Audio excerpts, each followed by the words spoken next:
Hello. I have not had a very productive weekend, really, and we are towards the end of it. It is currently 8:30 on Sunday, but I kind of want to do something productive. It might make me a bit tired tomorrow, but maybe not. And one thing that we've been talking about, probably not recently, but maybe in like December 2024 in the Excel Championship, is how you could set up some sort of ELO rating system for players. Because at the moment you're kind of right. People have got a sense of who might be quite good, who might not be quite good, but we've not really got a system for doing that stuff. So that's kind of something that we were talking about. And I made some quite wild claims about, this is how you could build such an ELO system, even though it's not a 1v1 system where ELO, would traditionally be used. So I thought it would be a good idea to, if I'm going to make such claims, to back them up and have a go at making such a system. And we have got kind of like win probability type stuff that I think Peter Charles, one person that put them together. I think maybe Benny, maybe somebody else has also done another one. But I think this would be the first attempt at an ELO-like system. Now, I must admit, at the moment, I've well, that was a lot of lag. I've barely got an idea of what ELO is beyond, what I've got in the back of my head. I have looked into this before, and I have understood it before, but I don't understand it right now. Um, but I'm sure we can work it out together. I thought I'd record the whole thing just so you can see like the full problem solving process from start to finish.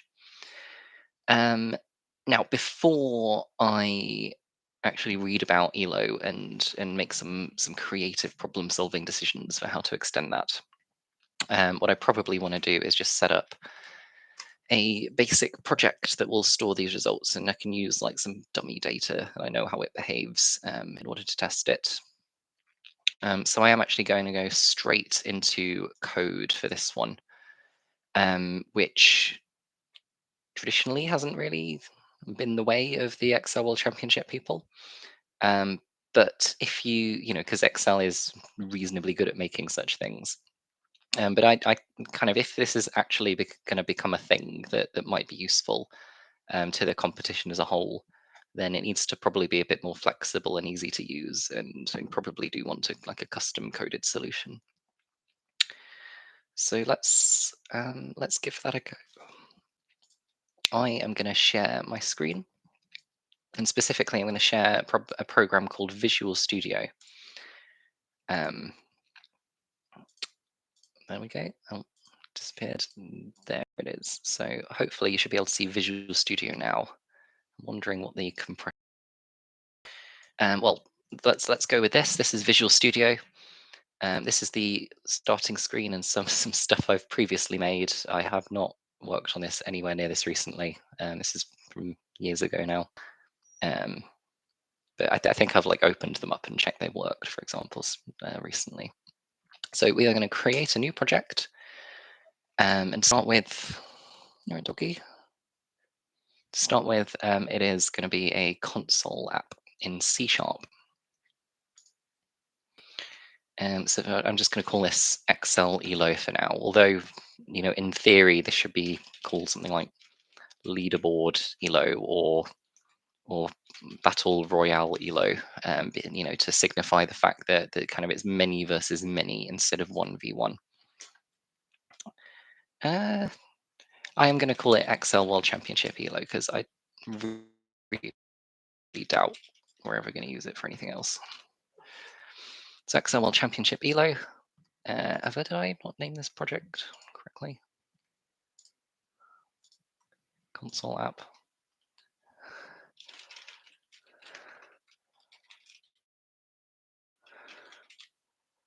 Excel World Championship ELO. Location is going to be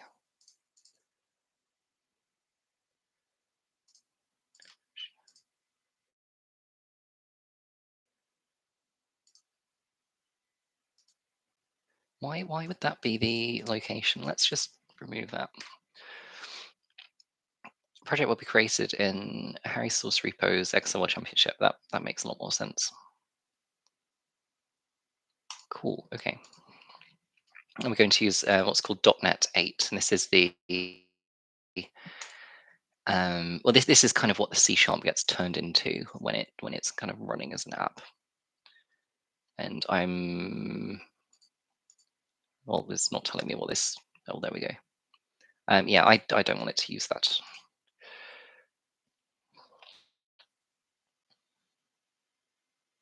Cool. So I'll just take a second to make that.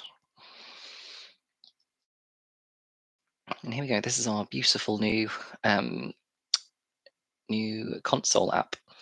So that thing I ticked just there, basically, there's a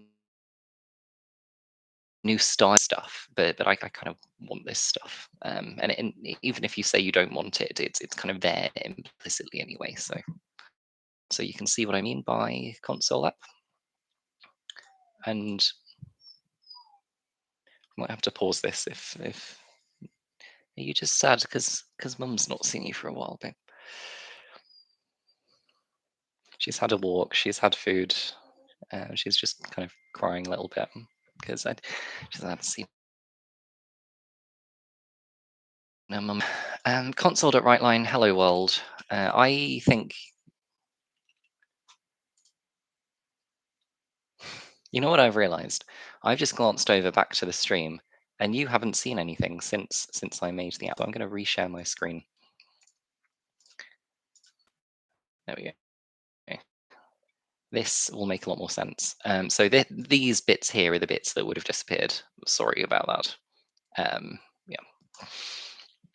Cool. So you've got console.WriteLine, which would mean like it's taking some input from me, for example, and string input equals that, for example. And then I could do something like if input equals hi equals with two equal signs to check for equality. And I could say like console.WriteLine hi and else hello. Console.WriteLine hello, of course. And then I could do a console.read key, so it's waiting some input from me. So I'm going to run that, and let's see if you can see the console app. You can't. So I'm going to share what the console app says. This could be a bit tricky. I don't really want to share my entire screen, to be honest, because it's quite big, and I don't want to deal with all of the changing of the font sizes and everything. But yeah, as we kind of saw, if I type in hi here, it says hi back, and then leaves. Whereas if I just run that and then reshare it, if I say something else like hello, it'll say hello, and then I can make it exit. Nice. Here we go. Here is our Visual Studio solution. So this is going to be our main project. I'm just going to rename this to be Excel Championship ELO console or presentation.console, because we are presenting the app, when we run this project as a console. And then I'm going to make a logic solution as well. So a new project, which is just going to be a class library, which means we're not going to present this in any way. It's basically just some code with kind of nothing pre-baked in. I know, babe. I know. I'm sorry.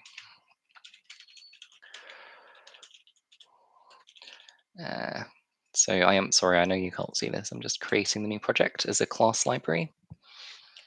ELO dot core dot logic. Usually this is called business logic, but of course this is not a business, so I'm not going to call it business logic. So here is my class for my logic, or one of the classes in my logic project.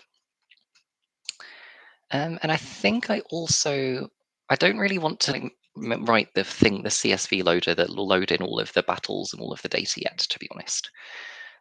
So I will actually make another project, which is going to be another class library again. And this one is going to be Excel World Championship ELO.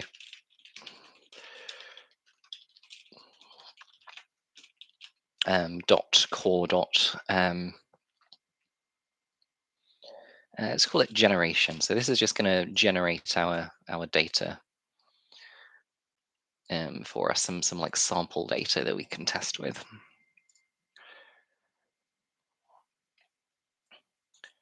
And then I will do another one. Uh, makes for great viewing. And this one is just going to store all of the like logic loss in it, for example. Dot core dot domain. This one will be.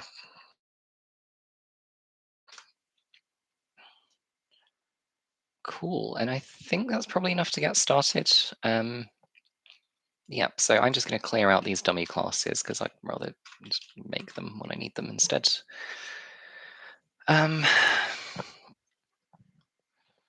Yeah, where should we begin? So our ELO project is going to need some notion of a player. So let's make the player class.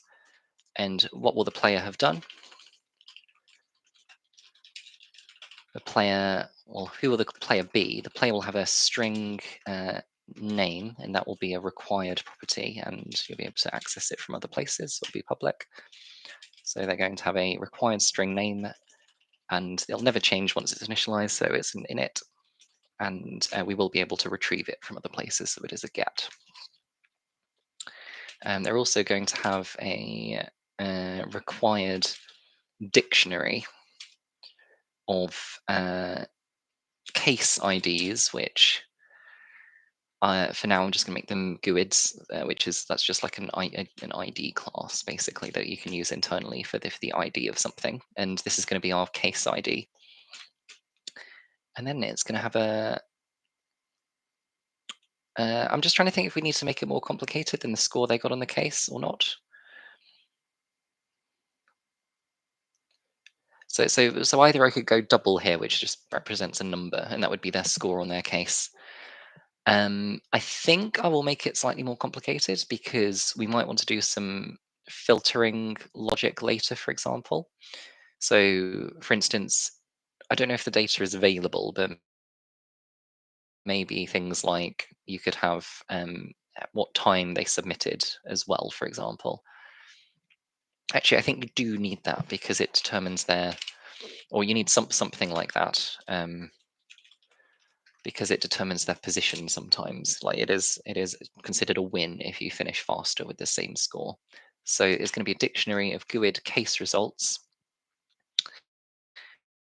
And this is going to be our game scores. And I need to pick whether I actually want to call it case or game. I think I'm going to call it game because case is a keyword that means other things. So that's going to be our, we're going to have our player name and our player game scores.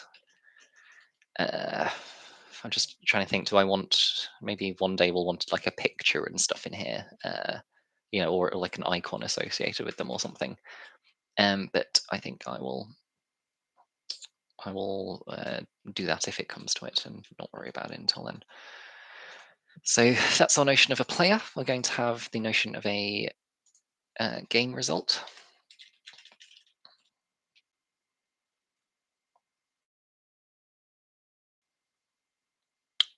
My natural instincts are telling me to write exclude from code coverage and like a load of other like best practice stuff that I shouldn't really bother with for this, which in some ways makes this slightly similar to the Excel World Championship. Right, game result. So this is going to be a public sealed class game result.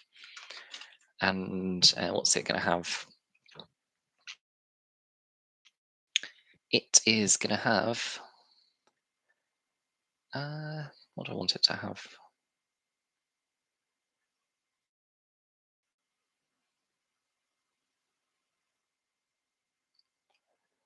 I want this to have This does have yeah, these are both memory allocated.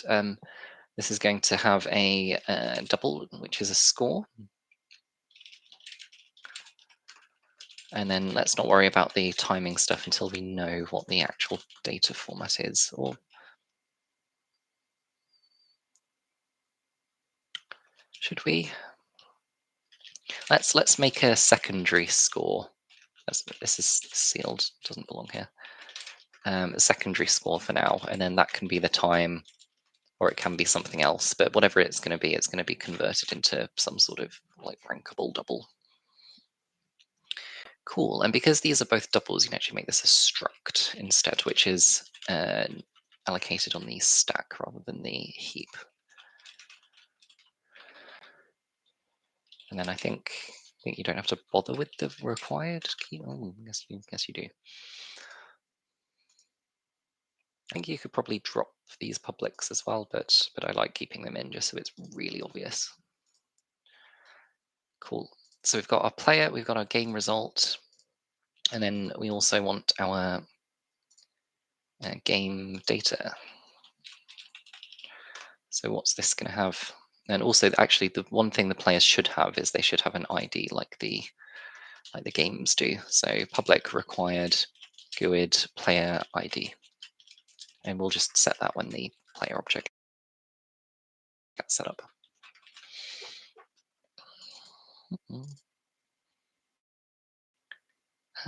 We could even get a game result ID. Probably won't need it though. Let's not worry. Cool. Game data public. Sealed. This one is definitely a class. You're going to need public required dictionary GUID. What let's assume. So either we can load in the results with the game data or with the player data. Let's assume it's going to be with the player data for now.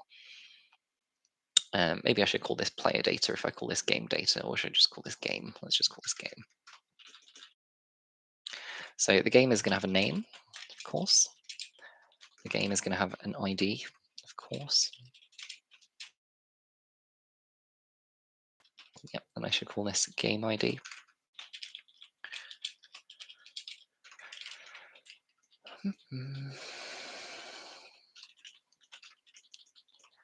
Game name is going to have a max score as well, which we might need to use at some point. This can be a number again. I could possibly make this an int and the other one an int, but let's allow kind of fractional scores for now. So game has a game ID, a name, and a max score. Player has a player ID, a name, and a set of game scores. And the game scores are game results, which have scores and they have secondary scores. So that seems pretty good to me. Cool. Now I am going to well, let's do our generation here. So what do I want to do?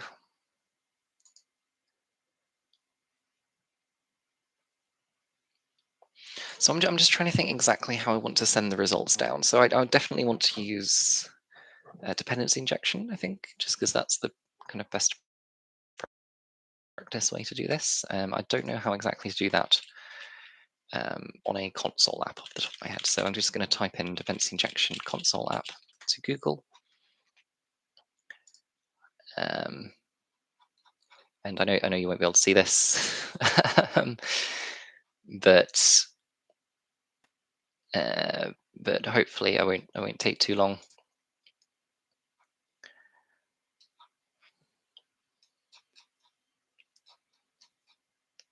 So what I'm going to do is I'm going to add one more project here. This one is going to be another class library, and it's going to be called common. And this is just going to be one that can be referenced by everything else. That's kind of its only distinguishing feature. .core.common. Nice. And this is going to have a couple of what are called interfaces in here, and these are going to be the dependency injection interfaces. So I'm going to have an I transient service and an I. Should we just do all three? I've not seen in best practice the idea of using a singleton. Right, so I should probably explain what this is. This is going to take some explaining. So an interface is something, it's like a set of properties that are implemented by a class. However, for this specifically, this is not, and actually I'm not going to bother with scoped service because I don't want to. I don't want to use any scope services as part of this, but I will do an I singleton service.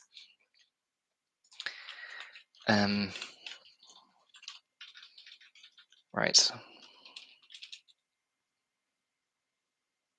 Actually, do you know what? We're going to have so few services. I'm not going to do these and explain these.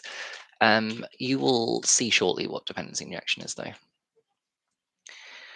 All right. So I'll come back to that in a minute. For now, let us create a generation service. So this is going to be a dummy data generator. I like that name because it rhymes, of course. And I will create an interface for this as well. So I'm going to create here an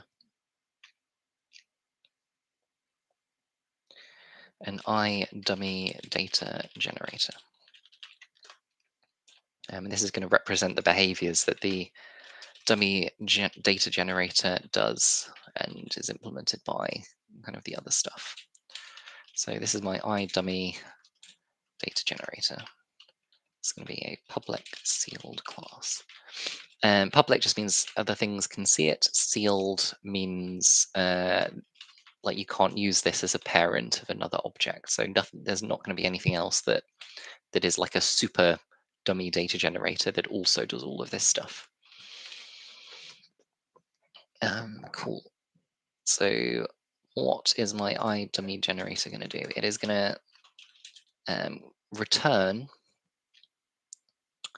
a set of players, games, and game scores. So we need some sort of result object that has kind of all that stuff on it. So let's do a let's create a tournament class, and the tournament class is going to basically own the list of players. You know, it could be full game history. We call it game history. I don't know. Tournament seems fine. Let's say anything. It's just a really big tournament. Public array of game. These are going to be the games of the tournament. Required, and then we're going to have a required set of players, and these are the players of the tournament.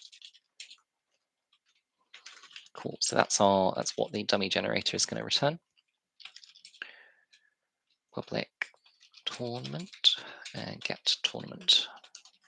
Oh, generate tournament in this case because tournament doesn't already exist. Right. So this doesn't know what a tournament is because this project here hasn't been told it can reference this. So I'm going to add that reference now. And then just need to type that in again, and it will bring in the correct kind of place up here where it's coming from. So my dummy data generator is now going to give me a tournament. Generate tournament, yep. So when I generate a tournament, well, I'm definitely going to need a random number generator. So random equals new random would do fine. Actually, we should just make that when the class gets constructed. So private read-only random equals new random. And I will optionally let them let myself pass in a seed here. So public dummy data generator is going to have an int seed, and then this is kind of what gets run when the class gets made. You see, it's not got like a return type because it's its own return type. And so the random is going to be a new random seed. However, this will optionally be empty.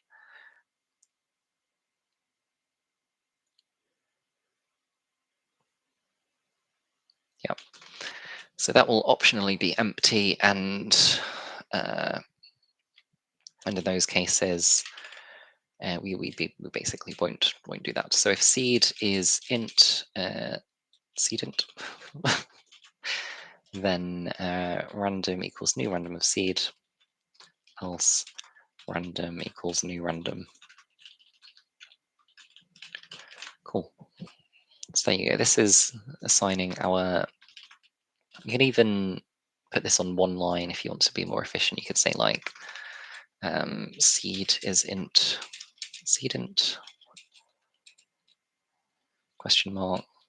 Well, what you would actually random equals seed is int seedint new random seedint, and then just new random like that. Cool. So that's a bit neater. It's underlining this because you could also use a primary constructor here, where you do the syntax like this, and it's basically just does exactly the same thing. So that's fine. Yeah, I'm happy to go with that. Do I want to do dependency injection? I don't think I do. I don't think I do. I just like it's such a small thing now that I think about it. Let's just not bother. Cool. So generate tournament. So the first thing we're going to do is we are going to generate a list of games. And the reason we're doing that first is because I made the game results be on the players, and we won't know what these IDs are until we've set up the different games. So let's make a list of games. So let's make a random number of games to start with. You're not normally meant to hard code numbers in anything. It's not like financial modeling in that respect. But what I could do here is I could go random dot next, and I can just hard code it, right? This is my dummy data. It's not a big project. If I want to come and edit this, I could come back and edit this later. Alternatively, what I could do is I could also pass it in here, right? So I could say int max number of rounds.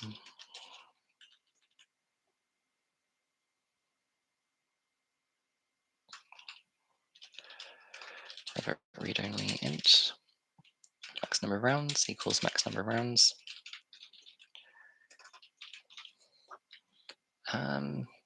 Yep. So let's do that actually.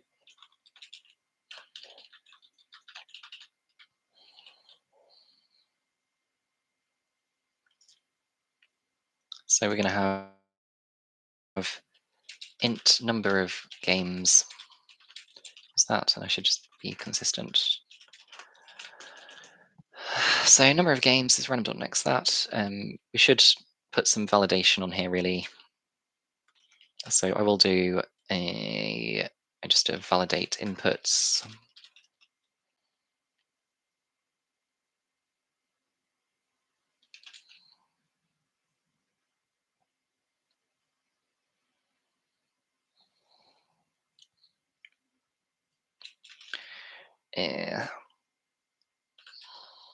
I don't need to pass them in because they're part of the class. So public void validate inputs, and it's just going to be if max number of games less than 1, then throw new exception. Actually, you can't really say anything based on one game either, can you? So let's do less than or equal to 1. not enough games. Cool. So that's our number of games, and then for I up to the number of games, we are going to generate games. So this is going to be a well. Let's get our list of. Well, we know how exactly how big it is. So let's get our array of games, and then games of I is equal to generate game.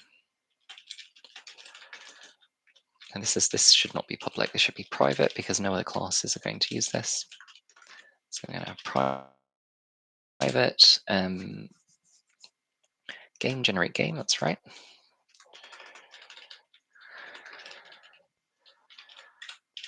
And then when we generate the games, we need to set the game IDs, the names, and the max scores.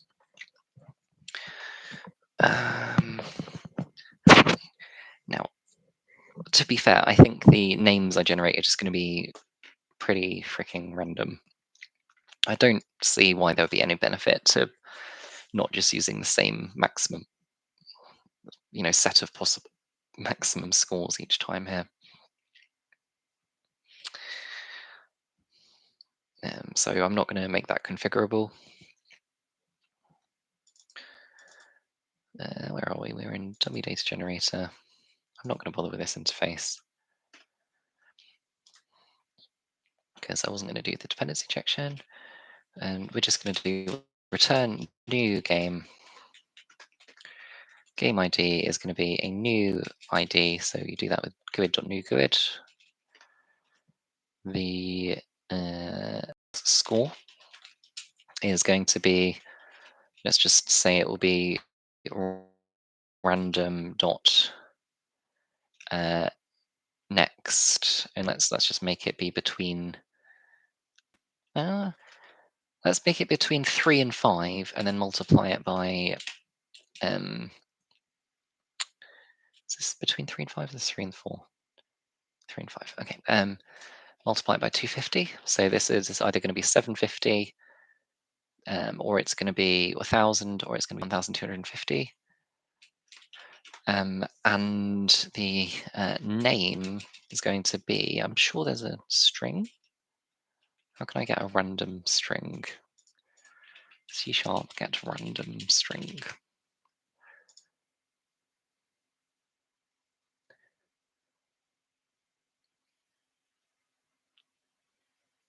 Okay, so as you might expect, lots of people have had to make random strings before. No one can ever agree on what the syntax for constants is, so I'm just going to make them the same as the private read-only fields because they are also private and read-only, which I know some people don't like, but hey. And then my random name is going to be a new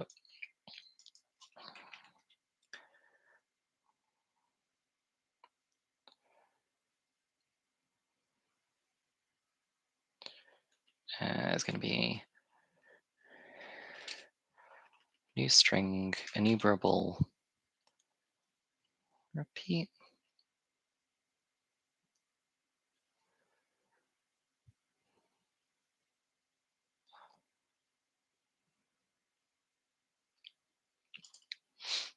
Let's have int name length equals 10. So this is just going to default to 10 if you don't pass it in. And actually, let's make it shorter. Let's make it 5. Private read-only int name length equals name length. I'm sure, I could set up a way to just generate actual words in order, but I don't really want to do that.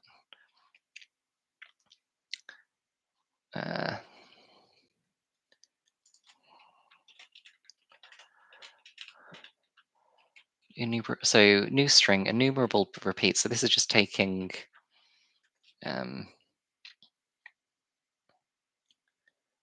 right. So what?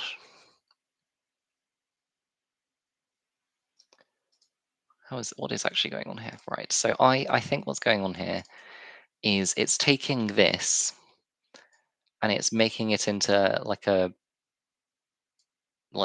this many of them, right? So this would therefore be name length. And then for each of those, we are taking a random element up to the length. And then we are converting that to an array of those winning characters. And with that array of those winning characters, we are then converting that into a string because well, a string is an array of characters really. And this is just like making it the right type. So this is going to be our new game that gets made. Use all the new fancy features to keep that quite minimal. Cool. So now we've got our number of round. We'd also just default this to like 10, couldn't we? We default this to null. So we are generating our games, and we now have a set of games. Let's also put validation because we did set it up on the other stuff. So if max number of oh yeah, when I renamed this, I didn't rename the original one. If name length less than like 2, I guess, less than 3 maybe.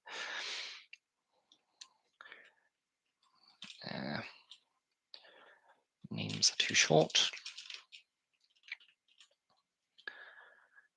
And then I think any seed is fine. So yep, that seems all right. Seems to be null. And then, well, we don't want that to be null. We always want it to be an int, and we want it to default to 5 if it's not provided. Cool. And then this can be non-nullable, and this will go away. Nice. So we also want a bunch of players of the games.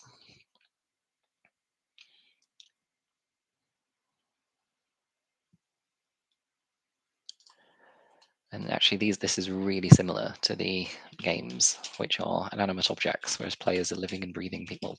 Not in this case, but they might well in the future be living and breathing people. So have to be careful not to upset anybody by saying they are the equivalent of a game, but that's kind of what they are here. Player ID equals GUID.newGUID.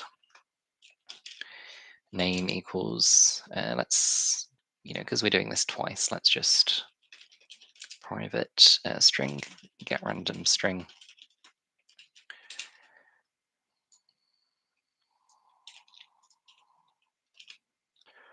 And this can just be get random string. Name equals get random string. Right, and the game score is actually a bit more complicated, so let's not do that. Let's instead do this.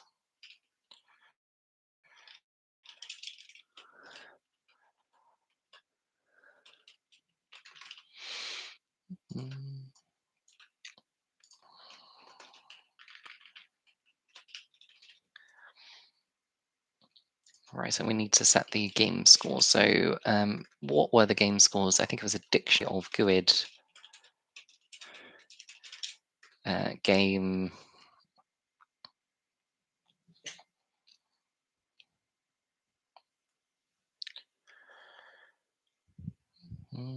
What was it? Game result, was it called? Yep, game result. Player results.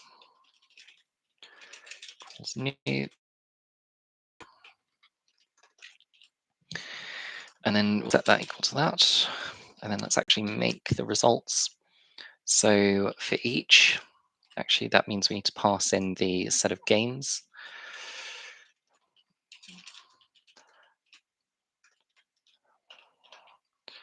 And we also need a number of players. Int number of players equals, let's have 10 players as well.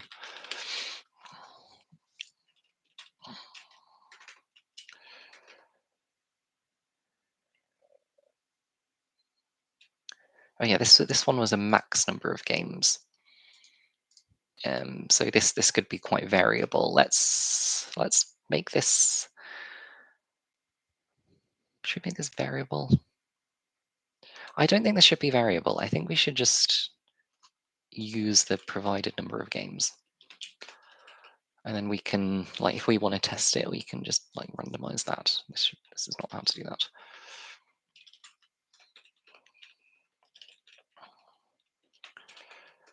Number of games, number of games, number of players. Private read only and number of players equals number of players. Mm. Number of games, number of games, number of players.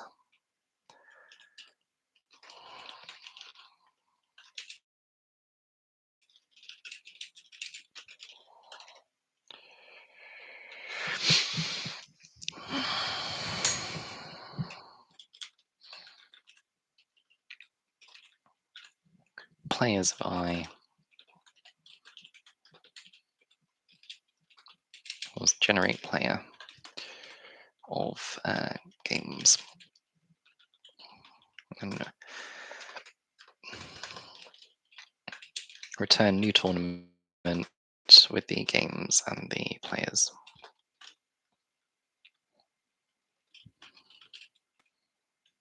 Hmm?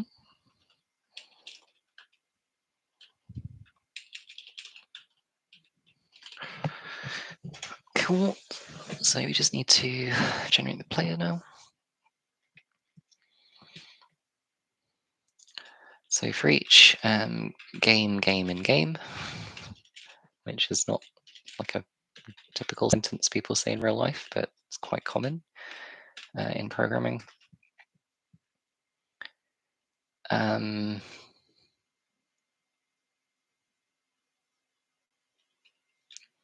You know what? Let's set a player plays probability.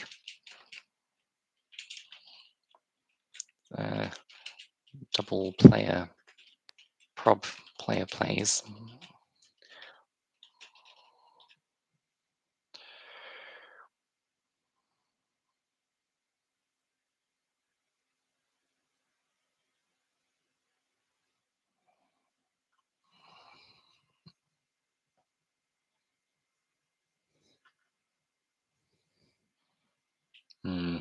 So I'm thinking this is getting quite messy already. There's too much stuff going in here. So I think what I want to do is I want to create a dummy tournament, dummy tourney like settings, inputs, dummy tourney inputs in the domain. And this is probably going to be a struct. I don't see any strings being in here. And I can just take all of this stuff here. I can put it in the dummy tourney inputs. So public int seed get init, public int number of games get init, my friend. Public int number of players get init, public int name length. I think what I want to do is have an int here, which is like the skill level or seeded skill. And this isn't going to get used on the when you actually are loading in the player data properly. But it'll just let us set a skill level, have them score a bit higher on the game scores, and it'll just let us check our work a bit better. So I will make a public int seeded skill there. public double probability player plays round. Because I do want this dummy stuff to have the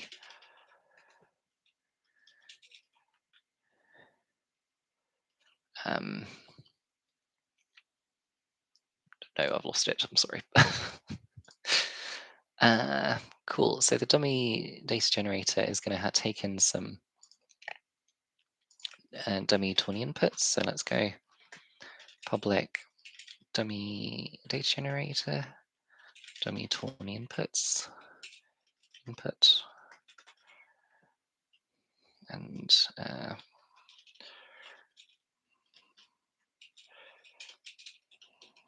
input.seed. I'm sure this is a lot of fun to watch, but then again, we do watch people doing Excel stuff, so it can't be much worse than that, can it? And I do enjoy it. And I seeded all of these to a random number. So what we should do is we should just make these all nullable, and then we can just set the ones that we actually want. And then we can use the defaults when we don't bother setting them. Okay. Cool. So we've got that. Got that. Number of players. Yeah. Name length equals input.name length. Make it 5. Then I added one new one, which is probability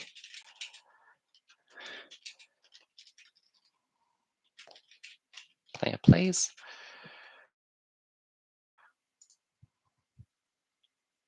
Plays round.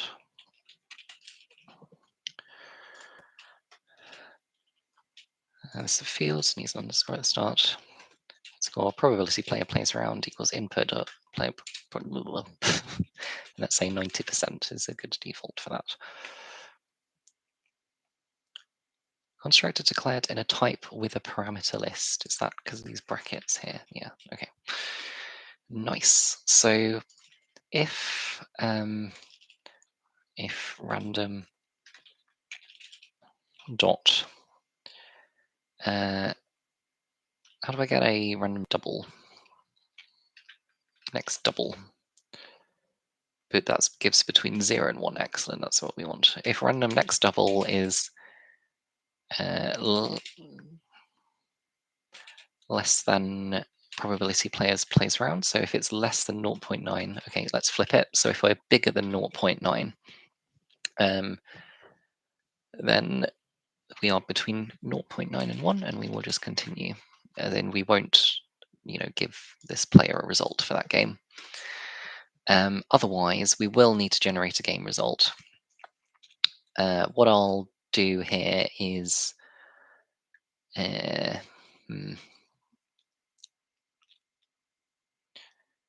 let's give the player a random skill level between 1 and 5.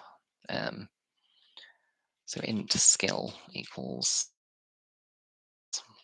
Did I make an int? Did I make it a?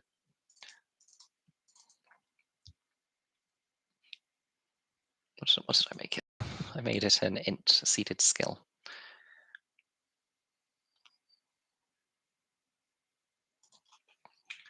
Let's make it a double. Let's make it basically between 0 and 1. Let's make it be between 1 and 1.5.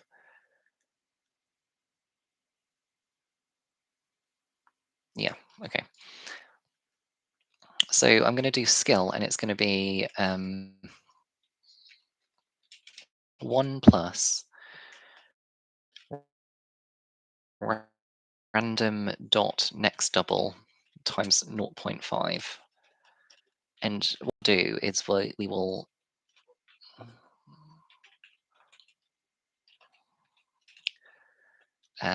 basically take that skill and we'll multiply the randomly generated score by that skill. Actually, let's just make it between 1 and 2, fine. So their kind of score is going to get multiplied by their skill level. Should we make it between 1 and 2? Let's actually just go between maybe 1 and 1.5 is good enough.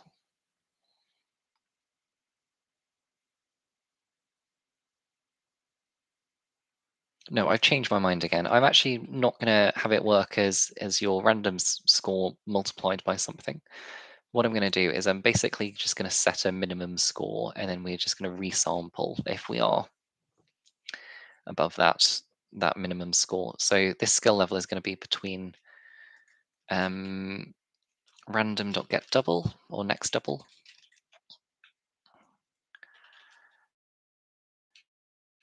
times 0.5. So it's going to be between 0 and half, and we're basically going to say if we randomly give them a score that's between those, then I'm just going to kind of try again. Actually, let's make the number of games go up a lot if we're going to try stuff out with this. So by default, let's have 1,000 games. And yeah, okay, let's use the primary constructor. Save a few lines there.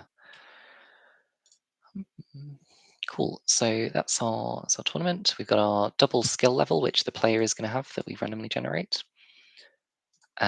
So let's go if random.next of 0 to the game.max score. So this is the score that they're kind of going to get on the game. Actually, let's go int score equals that. So this is their score. And then we can do our logic of resampling if we are below our minimum score, which is determined by this skill level. So while score is actually, we could just start by saying, well, we could just do score equals this in here. We just start with a score of 0. So while score is less than skill level,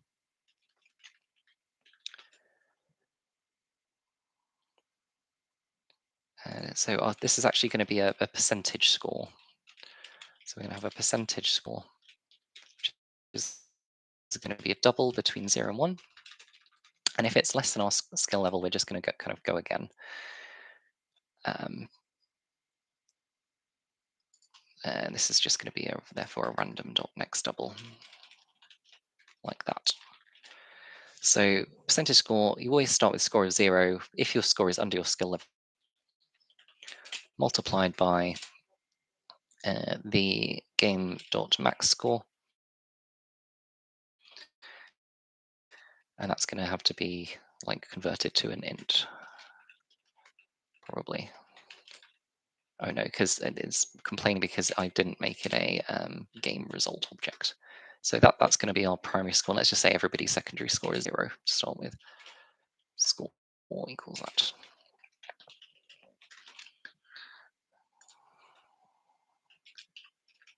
Secondary score equals 0.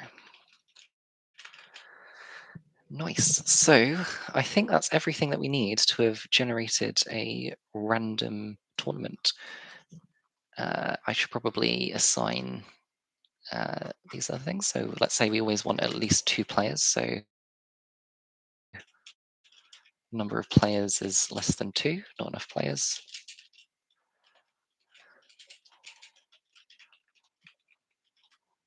And if name length is less than 1, oh no, we've got name length. Number of players, probability player plays the round not being between 0 and 1. If less than 0 or same thing, greater than 1. The players play around. So we've got 4 here. How many have we got up here? 1, 2, 3, 4. Yep. Okay, there we go. So we're validating the input. we are creating our set of games, and then we're generating a load of scores, and there is some sort of like skill level going on here that kind of we can keep track of, which I forgot to do. Um, Seeded skill equals skill level. So yeah, we can now keep track of that, and it will tell us kind of how good they should be really in a proper world. So we can now generate a random tournament that we can start building our ELO thing with. So let's give that a try. Um, let's also actually just rep a what do I want to do?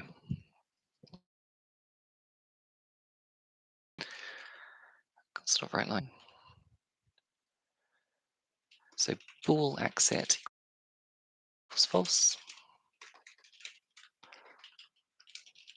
while not exit um, console.write line. Please enter command.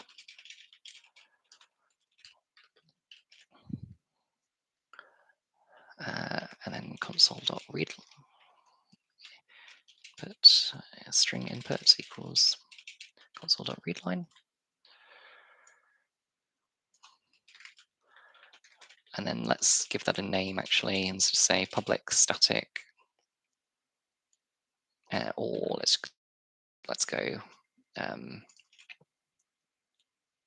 yeah, public static interpret command, and this is actually going to be void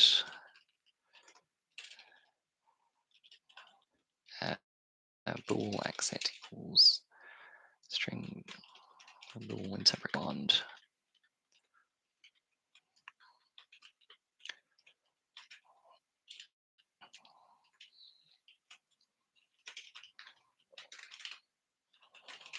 Okay, so basically this is going to start up. The exit condition will be false, and then while it is still false, we are just going to keep interpreting commands, and we will be able to set it to true. If we type in, say, exit or something. So we're going to take our input, switch input. Let's say case exit, then exit, and actually let's do console.readline to string. Oh, sorry, to lower. I mean. So we can only bother with the smaller ones. And the input can be null. So let's make this a nullable string. Case exit, the return true, and that will exit the program. And the reason I move this to a separate method is so I can nicely put a try block in here. And basically, when there's an exception, I can just write the exception to the console. Console.writeLine exception. Or can I do console.write exception? Does that exist? No, it doesn't. Okay. Console.writeLine ex.message, console.writeLine ex.stacktrace. So the message is just kind of what it says when the error is thrown. The stack trace is like where it went wrong in the code, and then console.writeLine ex.innerException. I don't think we'll be dealing with that, but that's okay.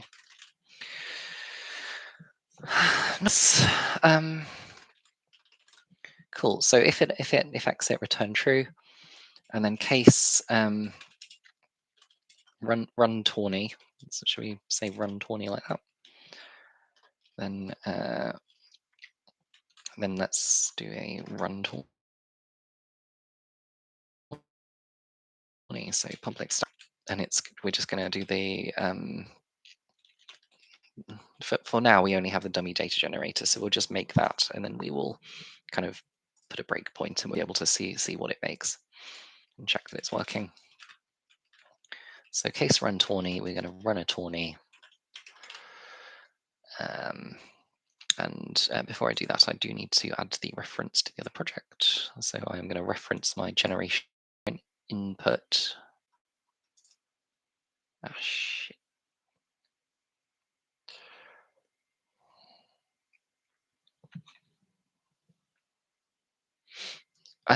Yeah, it does require the input dummy 20 inputs. So let us make those. Um,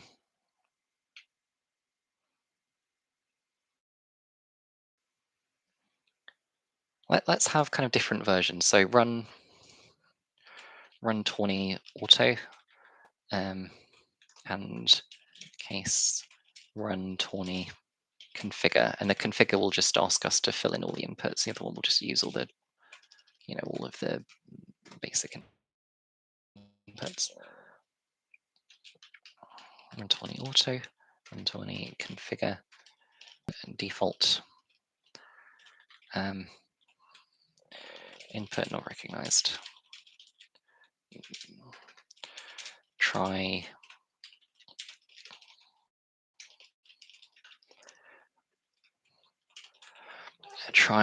run 20 auto, and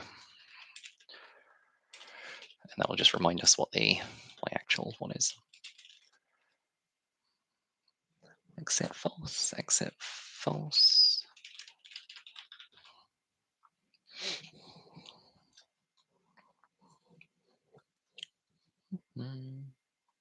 It's going to be run 20 auto. Dummy generator is going to be a new dummy data generator.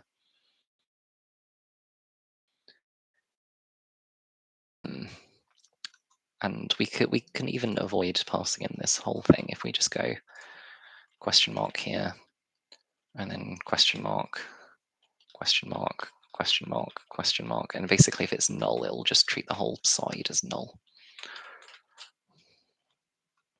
Cool, so there's run 20 auto. Actually, if we just default that to null, we don't have to put that in either.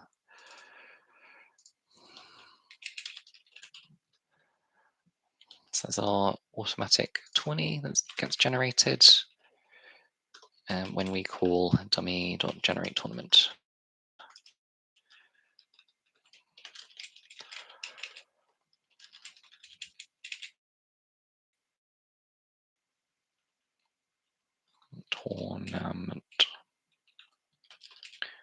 Tournament. I mean, I probably should put this in the logic project, to be honest, instead.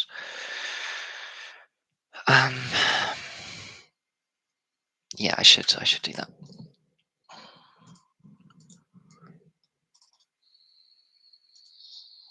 So I'll just make a new class here, which this is going to just be the dummy 20 controller.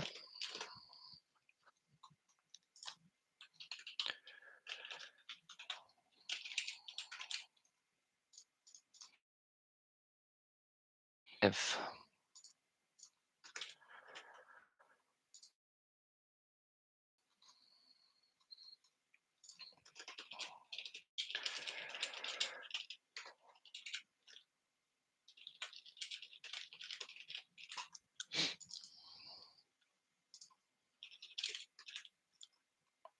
and that way I actually don't have to reference the generation project here. Actually just reference the logic project instead. Dummy 20 controller. Called logic.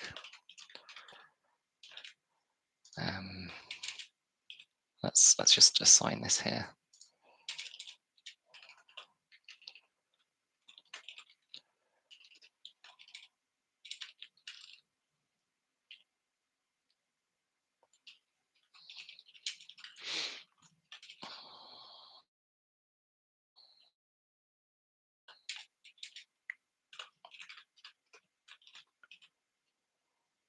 And because it's static, we actually can't do that, so we need to do this instead. So there we go.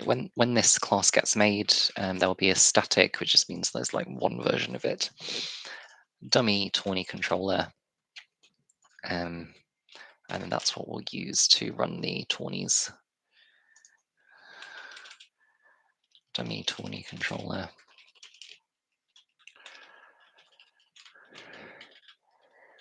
Run 20 auto.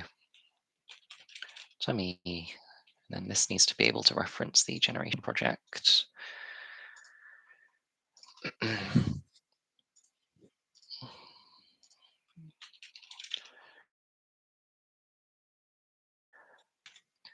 and tournament. And then this is actually going to be a tourney. That is not how you spell tourney. And I can rename this to tourney as well. I don't know. I think tourney just sounds cooler.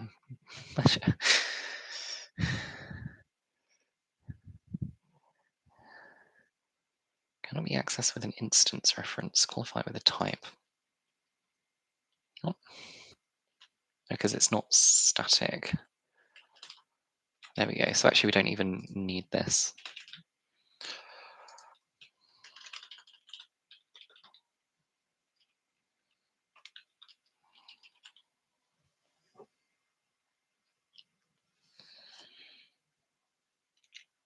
Right, and the run 20 configured is going to need a dummy 20 inputs.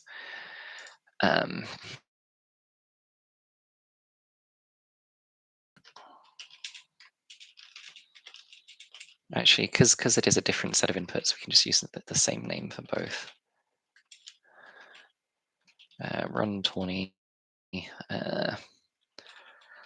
dummy 20 inputs equals null.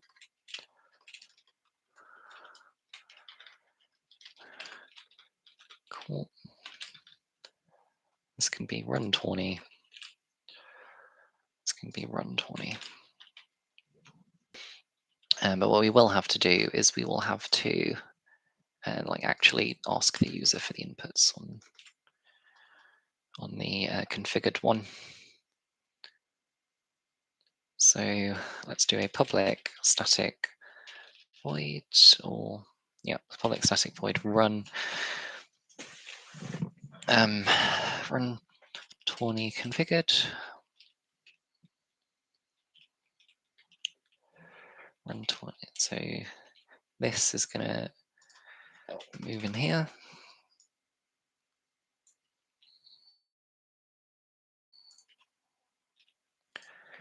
Run 20 configured. And we're going to say console.writeLine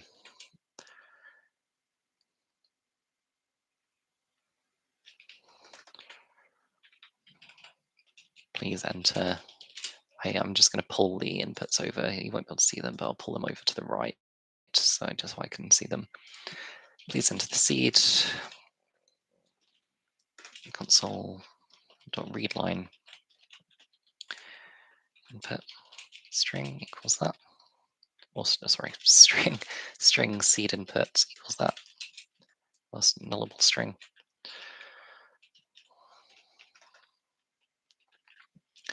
Bool has seed equals false, while not has seed this. Oh, sorry. Then we're going to go if int.tryParse seed input out int seed, then kind of we're happy. Has seed equals true.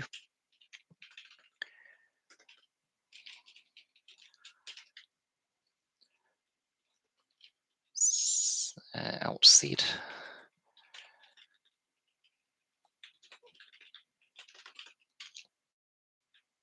Okay, so what's going to happen is we're going to run the tournament configured. Starts off not having a seed, so we say please enter the seed. We then read what they type in. If it is an integer, then we now have a seed. Otherwise, could not interpret input.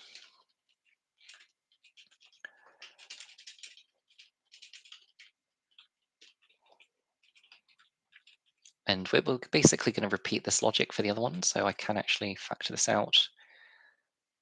So I can say public int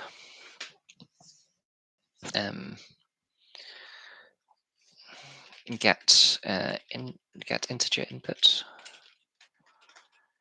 and I can basically do this in here. Then return seed. So int seed equals get integer input, and like let's have the name of the parameter name. Please enter and then instead of seed, we have to say parameter name, like that.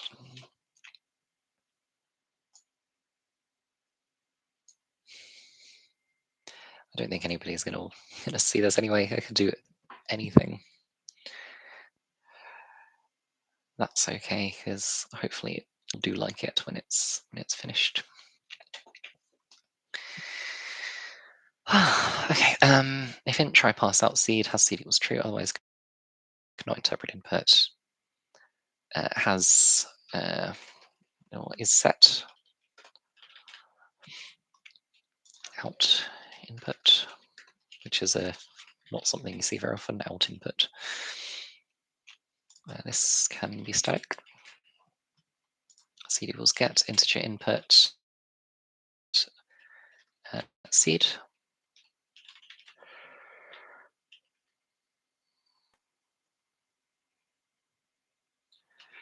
Cool. So we get the integer input, which is the seed. We then get all the other ones. So number of games, blah, blah, blah, blah, blah. Int number of games equals get integer input number of games, number of players, name length.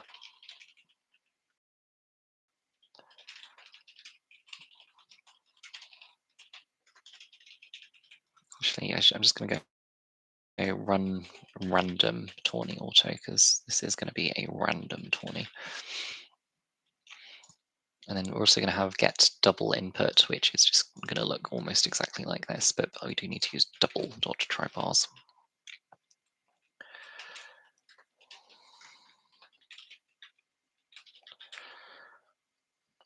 Any other differences?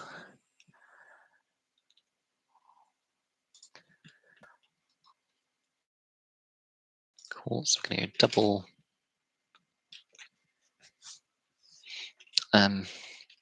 probability player plays round. And excellent. And then we're going to have dummy tourney inputs.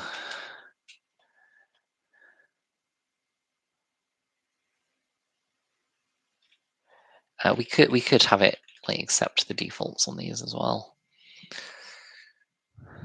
but let's not worry about that. I don't think it adds that much. That would actually be useful. Right, so yeah, seed equals seed. Equals number of gamers. Number of games. Number of players equals number of players. Name length equals name length. Probability players plays around equals probability player plays around. And then pass that in. Cool, so there you go. We have now, hopefully, after 75 minutes, built something which will,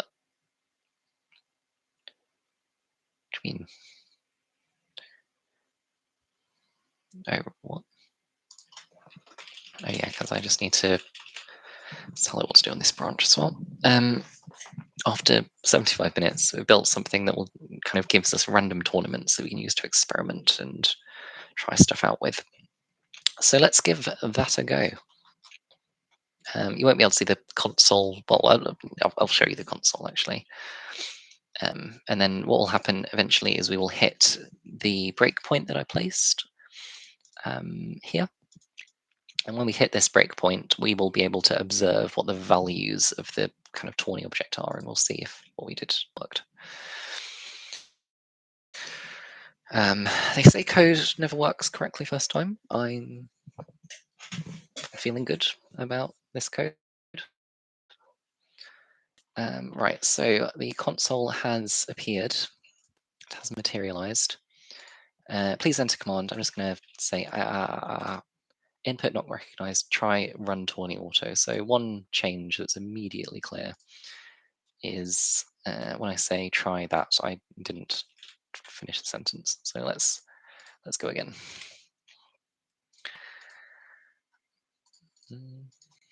Okay. Input not recognized. Try run tourney auto. Please enter command. I'm actually going to try exit instead. Seems to work. That's good.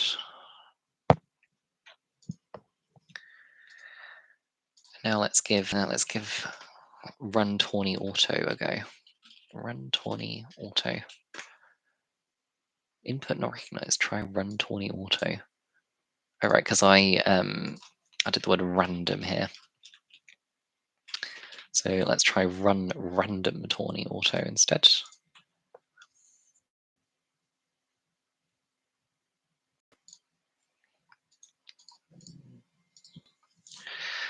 Run random tourney auto. Okay, so we've very quickly automatically generated and run a tournament of 1,000 games and 10 players. Let me share this winner here. Cool. So we ran our tourney. We immediately hit this breakpoint in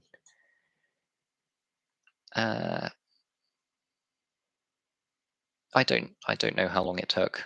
Let's actually time it. That'll be fun, wouldn't it? Time span. Time span was time span. Well, equal no. Stopwatch. Stopwatch equals new start new,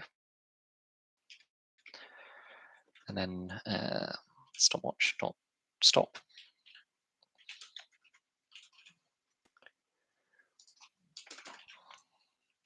And then we could go console.writeLine time taken, and then we could go and basically just write stopwatch dot elapsed milliseconds ms. Cool. So we've now set up a means of timing this thing.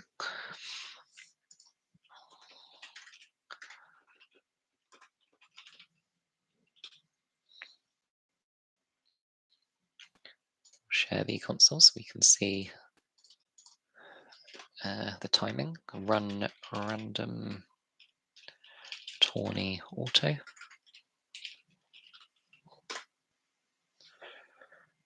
$11 milliseconds, not bad. That does seem longer than I thought, but I guess it is setting up lots of dictionaries, so I don't know. Cool. So I will now share the Visual Studio.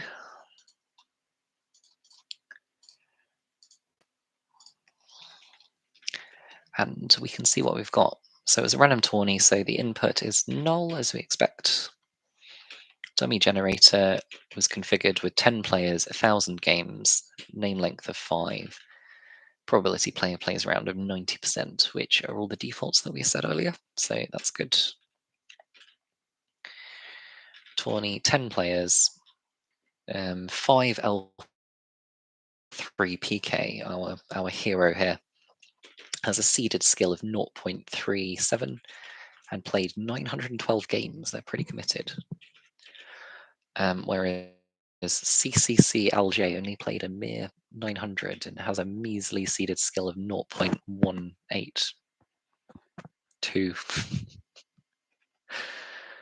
Okay, like this seems to be working. It's not very exciting yet because we don't really see any meaningful stats associated with the players.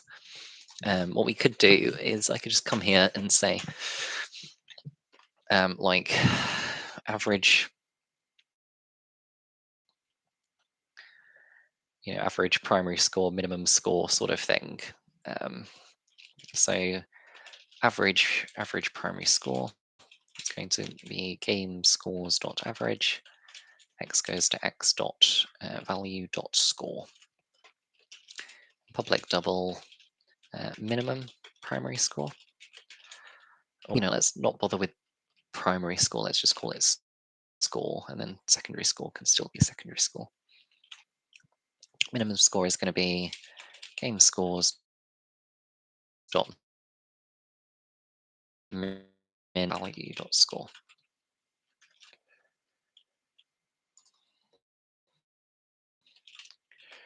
And then highest score. And then if we just like maximum score.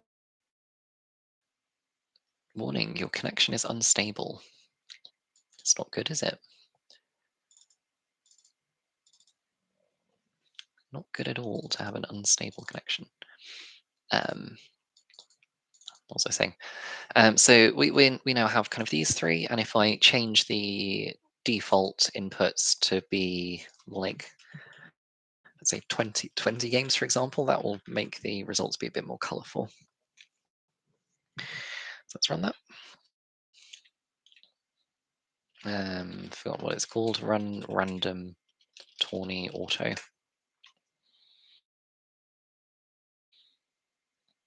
Cool. So stopwatch this time said 4.6 milliseconds, which is a bit closer to what I was thinking. 20 games.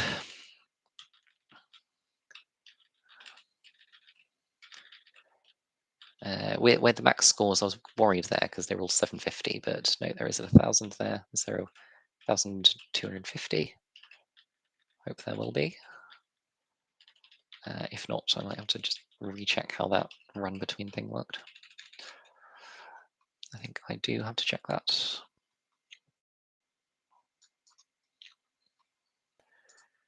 Let's just check that quickly. Random next, and less than the max value. Okay, fine. Am I using that anywhere else? Am I doing random dot next? That's not next double. No, that's the only place I'm using it. Oh no, I'm using it here as well, but s.length, that is the correct thing to do because it is 0 based. Run random tourney auto.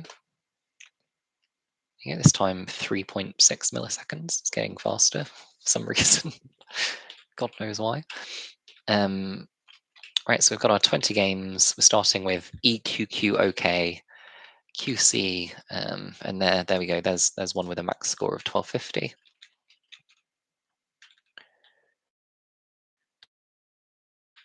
And then realizing that I should probably have had like a max percent score instead, basically. But player 1 or player 0 here, 082, the maximum of 1,079 and a minimum of 99. Their seeded skill is kind of not what you can kind of see is close to their seeded skill. So that they had a pretty bad round for them there. But they can also score very highly as well. And actually, what we can do is we can just pin the average score. We can basically see who won. So you could say that this person here with a seeded skill of 0.495 did do the best, and that's probably what you'd expect based on the high seeded skill. So yeah, I think everything seems to be working. It's cool, isn't it?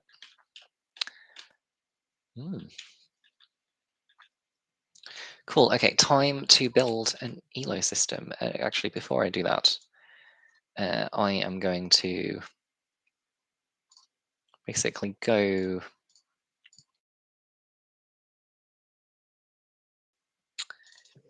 and kind of save all the changes basically in a kind of hard way. So I'm just going to say where are we up to so far? That is not the right thing.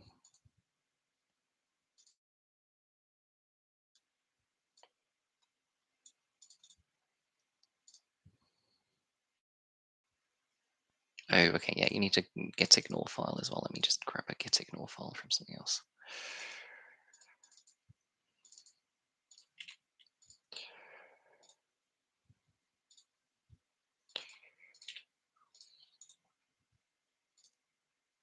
Okay, there we go. So cut down the number of files that we're going to commit, because the other ones are all like generated every time you build it, so we don't need to commit those. All right, so initial commit, and it's going to be create random tourneys for testing. Don't actually, there's no remote branch here. It's just committing it locally. Cool. Okay. Yeah, there we go. We have our tourney.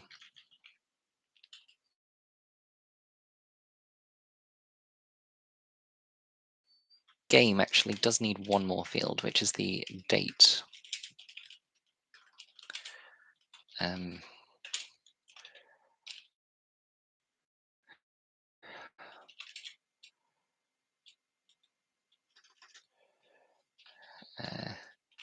game date time, or just date time is fine.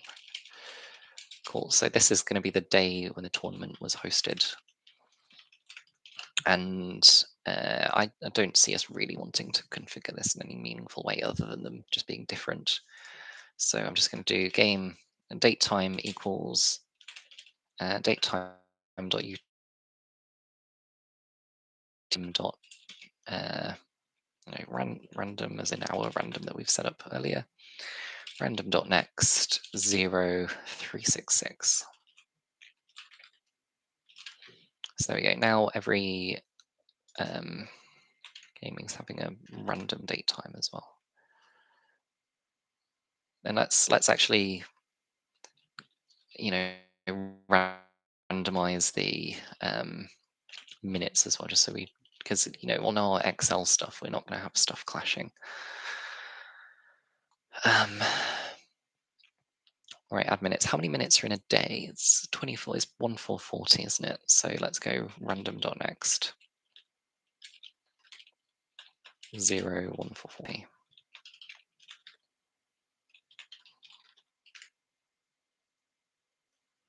Yeah, okay. So our games now have dates when the games occurred as well, which will be required for our ELO system. Okay, we have set all of this stuff up. And it is time to start working out what ELO is. so we're just going to look up ELO. And we can see exactly what we're going to do. Cool. So ELO is the Electric Light Orchestra. No, ELO is a rating system for calculating the relative skill levels of players in zero-sum games. Now we can definitely make this game a zero-sum game, so that's good. That's a good sign.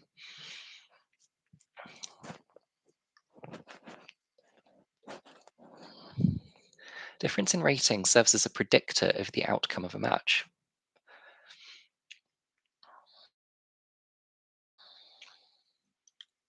Variations have also been applied to multiplayer competitions, as they will be here. This is not enough maths here for me.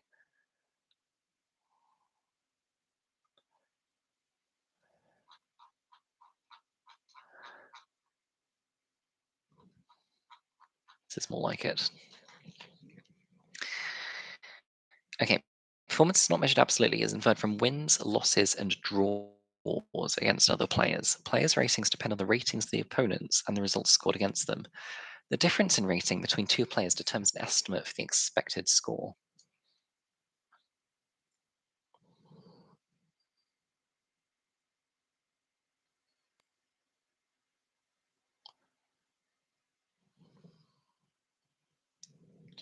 Both the average and spread can be arbitrarily chosen.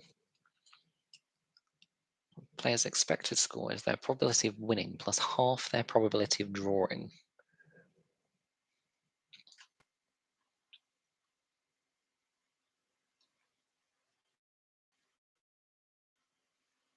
Okay, here we go. Formula for updating the player's rating. This makes a bit more. This is what we want. Okay, adjustment for chess. Whatever. I don't like. Why is it all about FIDE? Formal derivation. Okay. So I think basically all we need to do is we need to do this, but we need to adjust it in a kind of way where everybody is get updating based on the weighted average of how they're doing against everybody else.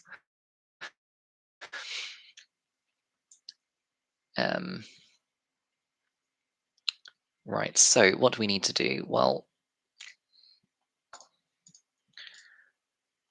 we need to give all of the players a starting ELO. This is not the screen I wanted to share. To give all of the players a starting ELO. So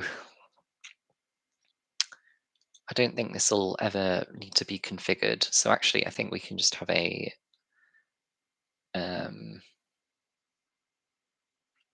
yeah. Okay. So what we're going to do is we're basically just going to go here and to save calculate this every time. Let's just calculate it here. So date time min date. This is the minimum date out of any of the games. Dot min x goes to x dot date time. So this is the kind of earliest date that we've got. And when a player gets made, or actually let's have starting ELO date, and it's going to be the minimum of those dates. Add days -1. So basically the day before the first game, and we're going to assign everybody an ELO of 1500 at that point. So date time, starting date, starting ELO date.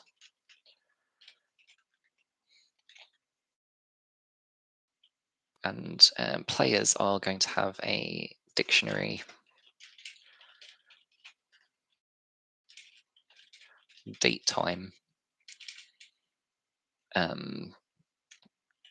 int, not int double, because actually the decimals do actually kind of matter here at the top. ELO, player ELO. So for each kind of game, we're going to have an associated date time, and at that date time, the player might have their ELO updated, or they might not.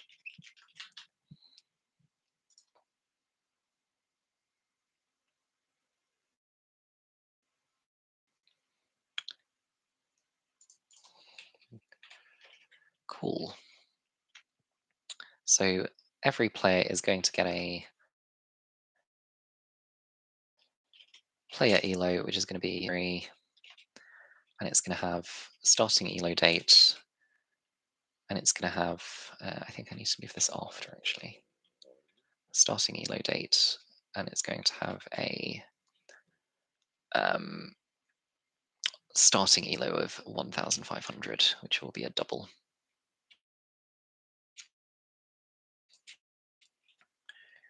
Why doesn't it like this? Let's just see what it suggests. Fine. Well, quite likes that actually. Do you think it can be simplified? No? Oh, right. Okay, like that. Okay. Starting ELO date, give them a 1500 ELO.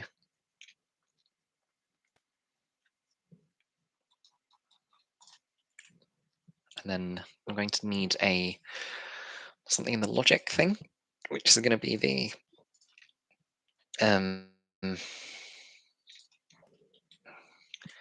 ELO calculator.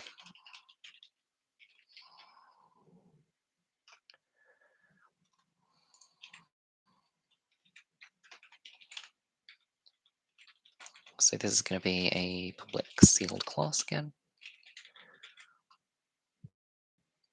And our Tawny controller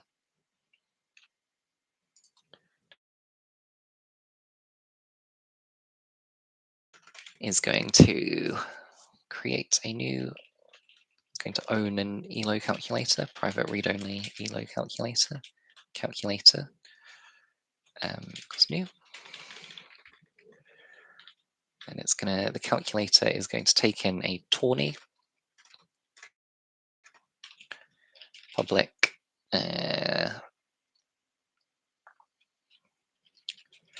void calculate ELOs. It's going to take in a tourney.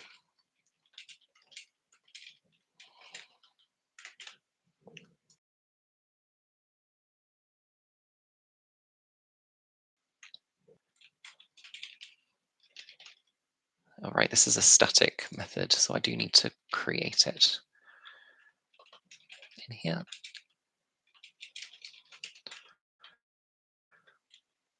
Really, the ELO calculator, this should be a static class because it is just calculating something. It doesn't like own anything. So actually, we can just make that static, and then we can just do ELO calculator.calculate ELOs on the tourney.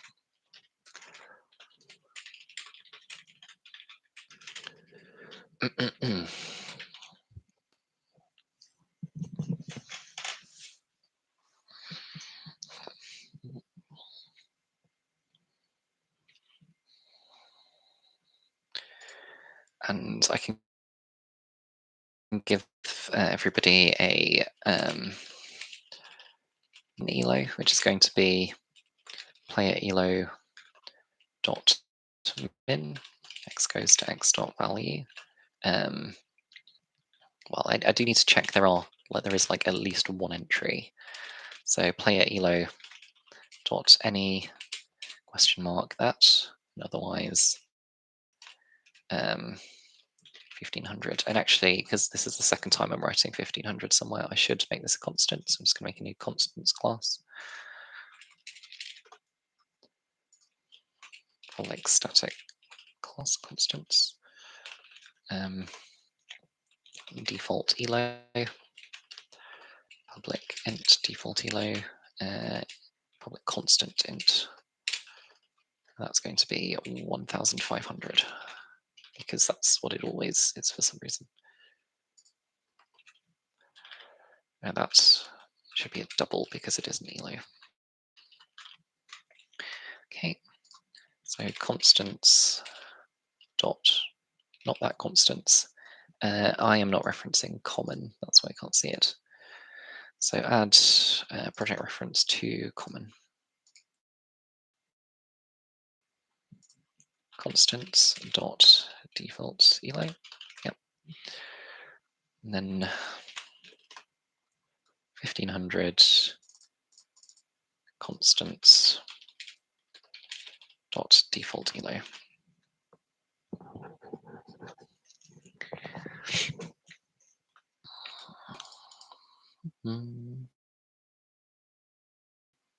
Everybody a min ELO. It says this can be simplified. Oh no, it doesn't. It says use count because it's marginally faster sometimes. Right, fine. If you say so. Max ELO, final ELO. So this one's going to be max, and then this one's going to be play ELO dot max by x goes to x dot key dot oh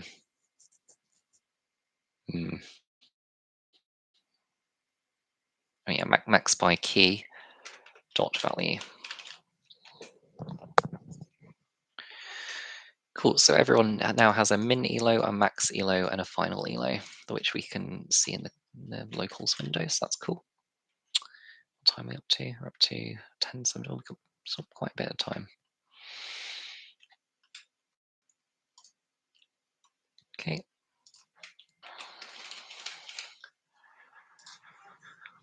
So now we have our ELO calculator for calculating the ELOs. How do we do this? So we go games equals tourney dot games, and actually we're just going to go order by x goes to x dot date time. So these are now going to be in ascending order, which is good. Um,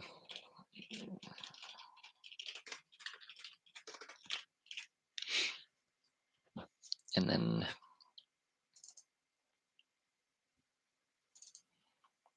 what do we want to do? We want to do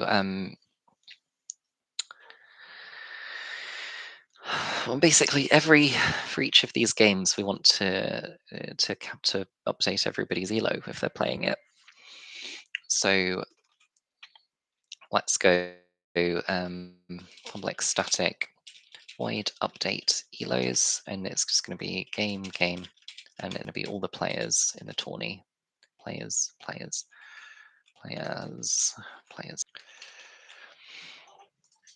Right, so update ELOs of game. No, wait. Game, games in order. Update ELOs of game players. And the players is actually tourney.players.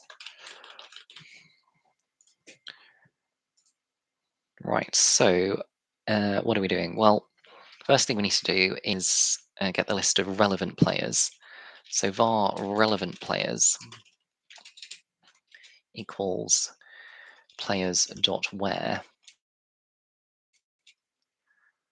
x goes to x contains key. No, x dot game scores. So I could just do contains key and then do a second lookup for it again later, but you're kind of meant to avoid that. If you use that try get value, then you can check whether it contains the key, whether it like the player played the game, and get their result out at the same time in a single lookup, which makes absolutely no practical difference at all for the sake of this, but it is best coding practice. So let's do that instead. So player in players.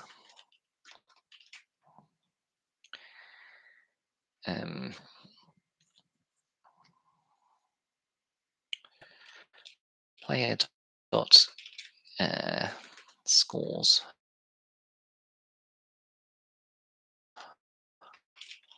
game dot game ID. Actually, if I just do GUID game ID, then I don't have to read that off every time. So I can just do, and the compiler would have optimized that away, so it literally makes no difference. But again, it's best practice.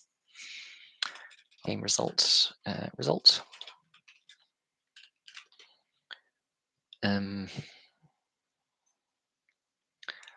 I could make the game result own the player, and that way I don't have to like keep track of both things at once.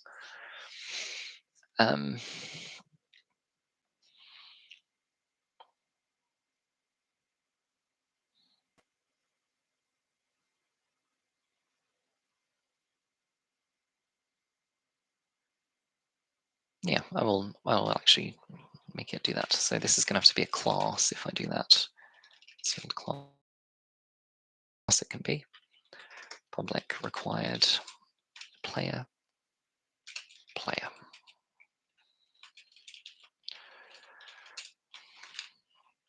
And then when this gets made, which is here,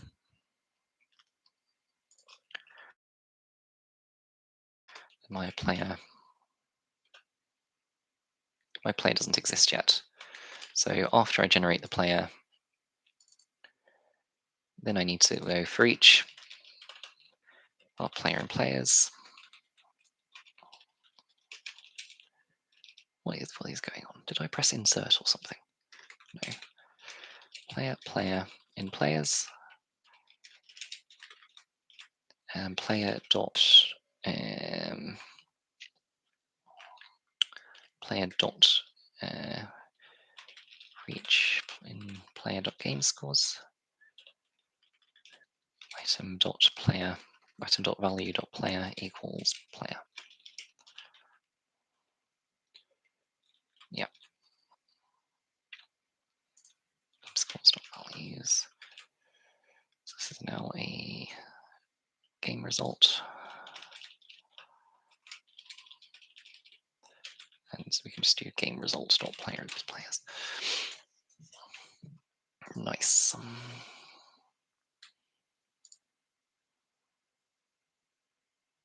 What? Oh yeah, because basically because if we don't find it, this is going to be returned as null. So bool. What's that?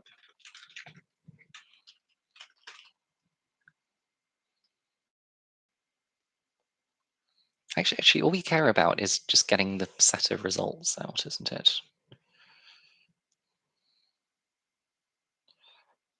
So we just go rv equals players dot select x goes to x dot game scores dot try get value game ID. No, because we need to use the out variable. Meh. Okay.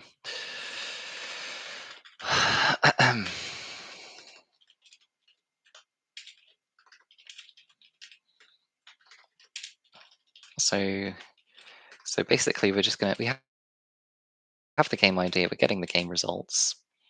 Let's make it a list. We don't know how many we're going to have, so I'm going to use the list type.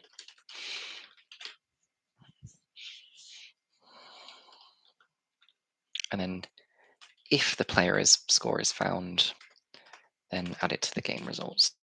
Game results dot add result. Excellent. And this should never be null. It should know this is not null. Yeah, it's not complaining even though this isn't nullable, because we are kind of in the if true branch of this, so this has to have been found. Cool, so we have our set of game results and we can back solve for who the players are because I attached the player object to this, or the player pointer.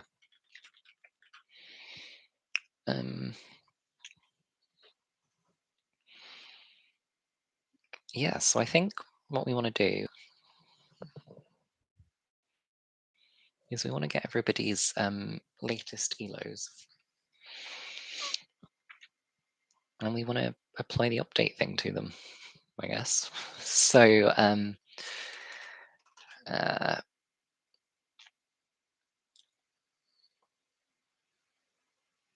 yeah, this list of game results.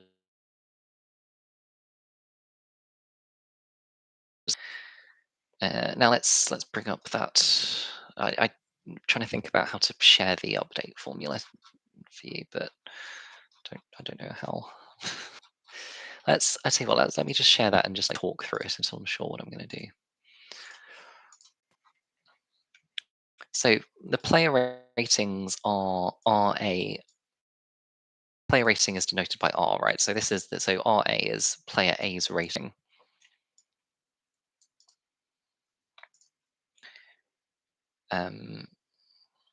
And then the update is calculated as this. So I need to calculate K. I don't know what K is.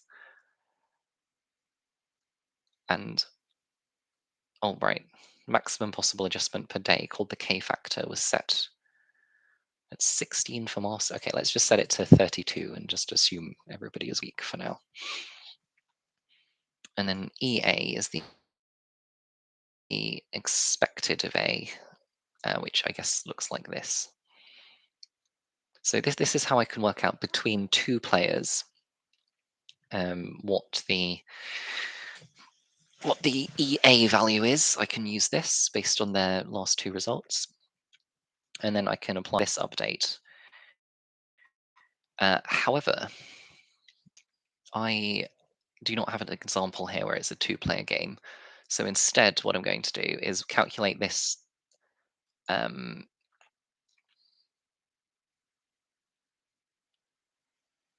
score EA points. I think this is the context of like game theory, right? So this is like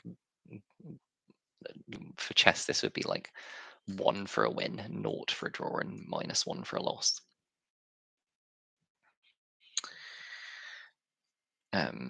So I think we're basically going to do the same as that, and then we'll like average it out against everybody else, and that will be how many points they score.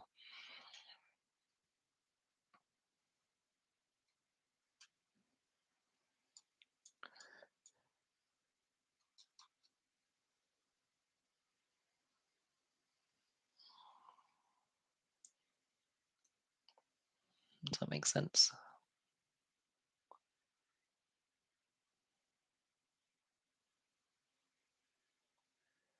Yeah, I think it makes sense. Let's go back to the code then.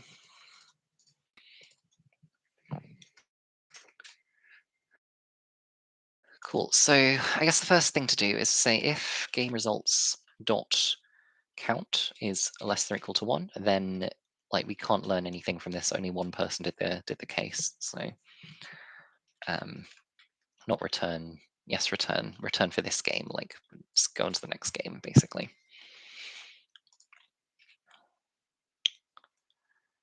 Right, and um, what are we doing, Harry? We are going.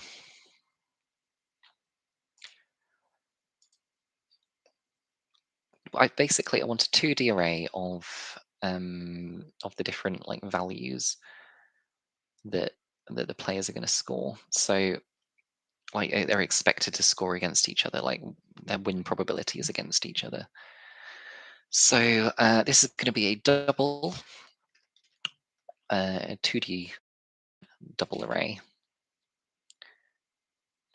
which is going to be, God, I haven't used these double arrays in so long, I've forgotten how they work.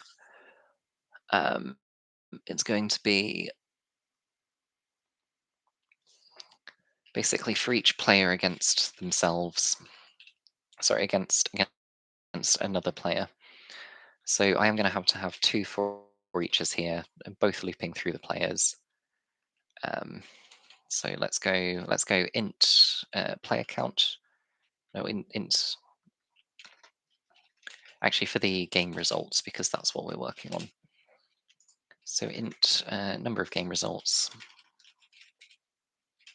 Actually, that should be before here because we actually are checking that exact same thing now. Equals game results.count.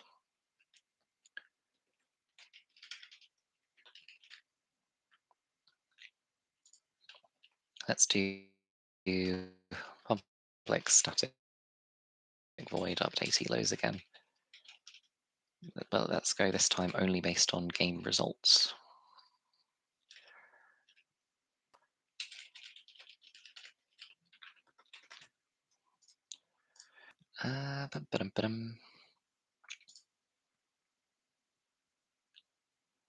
Yep, so I'm going to copy that down into here. Length.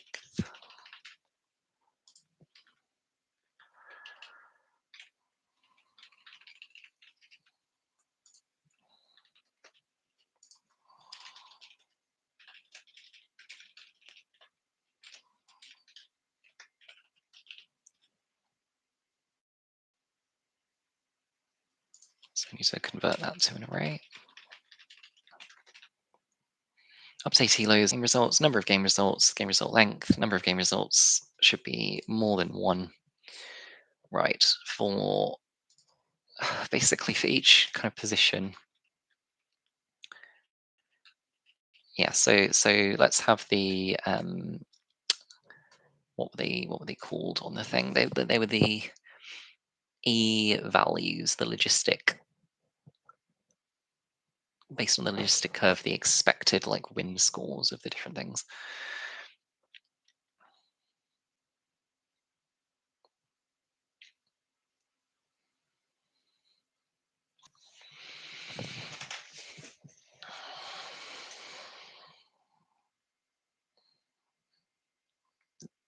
Double, so the what, like I I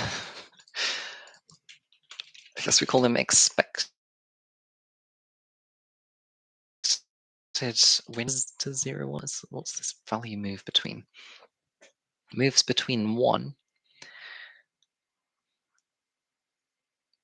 and it's also is between 0 and 1. So yeah, okay, expected win chance And this is kind of what the EA to say, like what the sizes of it is. So number of game results, number of game results. Maybe you not do that. How do I initialize a 2D array in C#?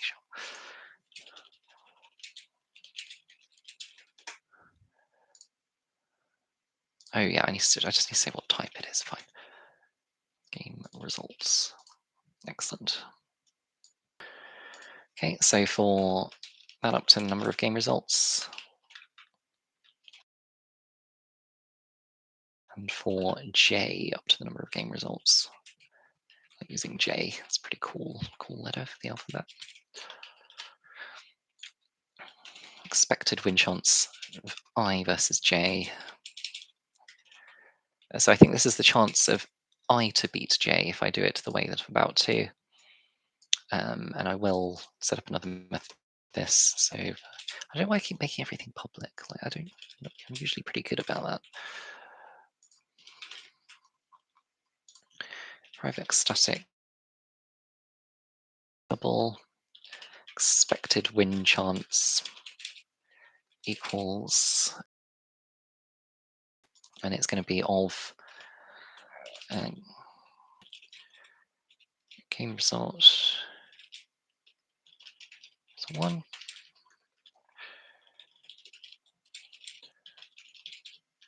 2, and this is going to be equal to 1 over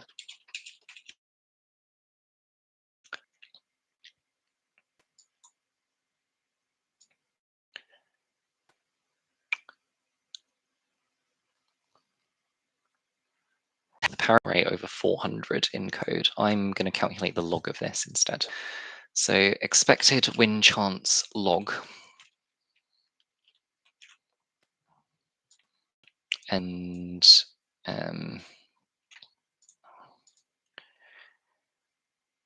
so that's going to be 0 minus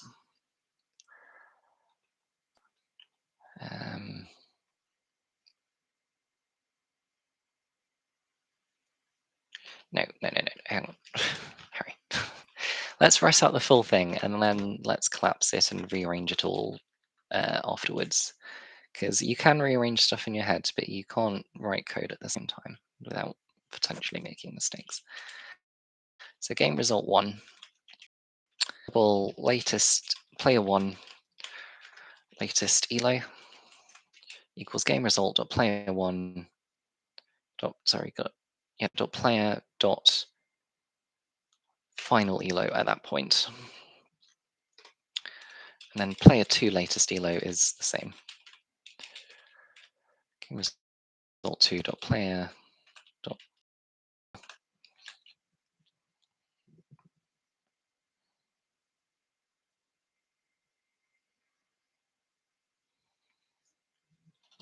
Okay, so actually I think this to the power of is fine, because this number, it would be very unusual for it to actually be a large number. So double delta over 400 equals that minus that over 400.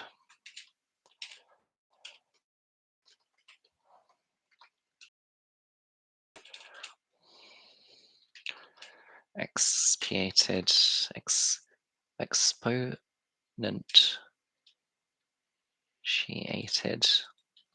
delta over 400 equals a delta over 400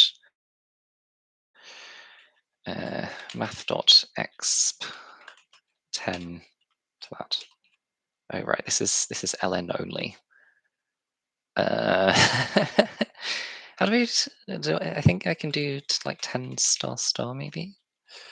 Can I do that? No. Can I do that?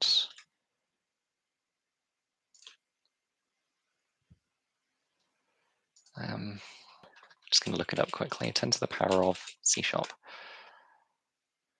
Math.pow. Okay, fine.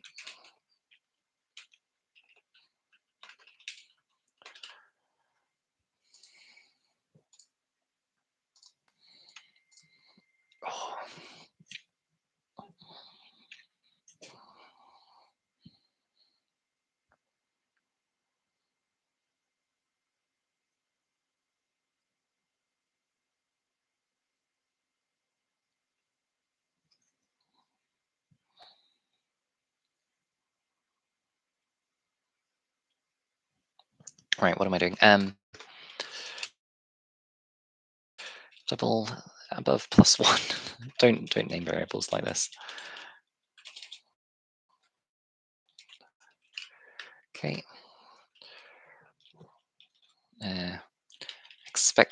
Expectation that player one wins equals 1 over that.